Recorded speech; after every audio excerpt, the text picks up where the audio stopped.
everyone, welcome to this video. This is Dan. Apologies about the slightly dusty guitar today, especially in the intro. Hey, have to wipe it down after this. But today I got this big line that we're going to be talking about. It involves mainly legato with some picking involved as well. Starts on a high E, goes all the way down to the low E in the key of B minor. It consists of different segments which you can just take them by themselves and just use them on their own. But let's get to it, okay? So in the key of B minor, let's play the notes we'll be using.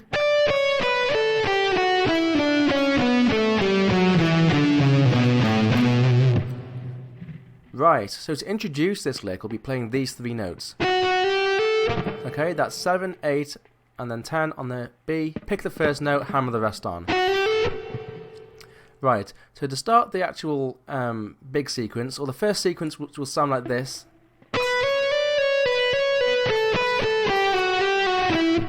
Okay, every sequence, or little segment, I should say, sounds kind of like that, but over different strings. So the next segment would sound like this. Okay, get the idea? So firstly we'll be playing on the high A, the 7th fret. We'll be hammering on from the 7th, firstly an upstroke by the way, hammer on to the 9th to the 10th, pull off to the 9th, pull off to 7. Okay? Then we'll hammer back onto the 9th and pull back off to the 7th, just like that. Then we'll go, which is downstroke on the 10th fret of the B, upstroke on the 7th fret of the high E. That's what we have so far. Now, next part, we'll go down up on the 10th and then the 8th of the B, then slide to the 7th. Okay? So far we have. Then finally we hammer back onto the 8th, pull off to the 7th, and then downstroke the 9th fret of the G. Okay? Let's play the whole thing so far. So now, this next part is the start of the next sequence.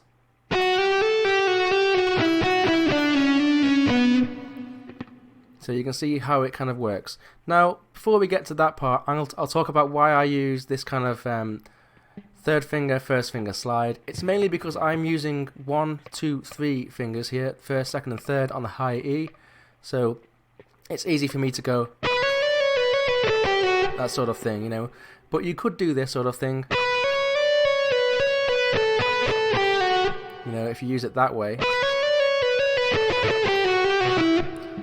Okay, there's that sort of thing that you can do too. And the reason why I don't use this, I don't use my third and fourth together. You can see my fingers shake a little bit when I try to do it. I have a muscle problem in my third finger, something maybe through my wrist or something. It developed many years ago. My fingers are fine, but doing certain things, I can't do them now, and I used to be able to do them before. But because I used to practice so much without stopping, I developed this muscle problem where for a while I couldn't even do trills on my third finger. So now this is my get around for these sorts of things. I kind of go, you know, which works fine for me, so hey, who really cares? So yeah, so the next section, let's get straight to it, will be upstroking I should say, on the 7th fret of the B, hammer on to the 8th and then the 10th, pull off to the 8th, pull off to the 7th, hammer back onto the 8th, pull off to 7th, then down up we have the 9th fret of the G, 7th fret of the B. Then I have, again, a double pick, so we go down, up, 9th to 7th on the G, and then slide to 6th. Hammer back onto 7th, pull off to 6th, and then little finger here, 9th fret of the D, downstroke. Then the sequence starts again. Okay. So a bit more of a stretch on now. So we'll start with an upstroke on the 6th fret, hammer on to 7th, and then 9th, pull off to 7th, pull off to 6th, hammer on to 7th, pull off to 6th. Then we have that. So downstroke on the 9th fret of the D, 6th fret upstroke on the G. Then we have that double pick again. So it'll be downstroke on the 9th, upstroke on the 7th, and then pull off to the 5th. And hammer back onto the 7th, pull off to the 5th, okay? And then finally we end it on the 9th fret of the A, okay? Then we have this next segment. Okay, same thing, 5th fret, so that, and then we'll hammer on to the 7th on the D, by the way. 5, hammer on to 7, hammer on to 9, pull off to 7, pull off to 5, hammer on to 7, pull off to 5. Then we have downstroke on the 9th of the A, upstroke on the 5th of the D, then downstroke 9th on the A, downstroke 7th on the A, pull off to 5th, hammer back onto 7th, pull off to 5th, and then finally we have this one here, the 9th fret of the E. Okay?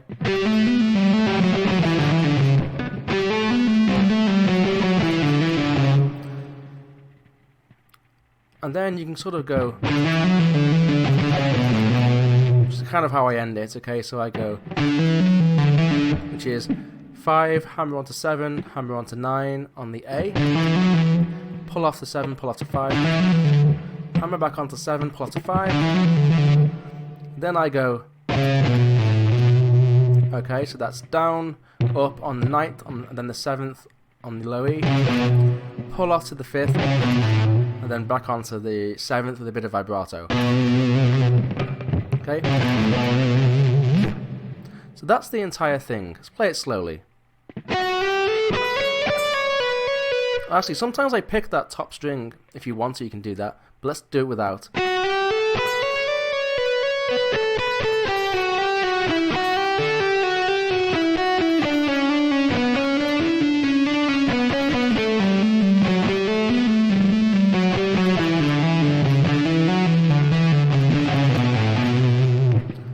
So sometimes I might do something like this, like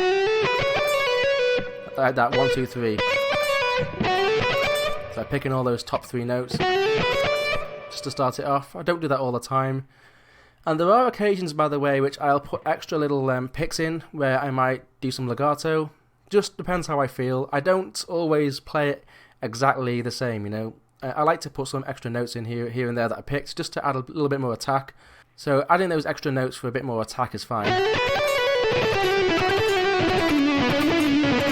That sort of thing, you see what I mean? Feel free to do whatever you want in that way. There are no rules, you know, you don't have to put legato for every single note. But it might be a good way to practice. It doesn't matter. It depends what sound you're going for at the end of the day. I kind of like a mixture of legato and picking. I've always liked that sort of sound. As I said, I like the attack that you get from picking, but I also like the smoothness of the legato, and I kind of love the mixture of the two, so that's just me. Some people like to stick to one over the other. You know, as I said, every guitar is different. It really depends on how you feel. So don't try to get tied down to one over the other. Honestly, it doesn't matter. Anyway, hope you enjoy this lick, and as I said, take different segments. Feel free to use them in solos or practice them on their own. Different scales, different modes, anything. Just give it a try. You don't have to play it here. As I said, you can obviously, and also the different keys. Yeah, cool. I will see you next time. Hope you have fun. Goodbye.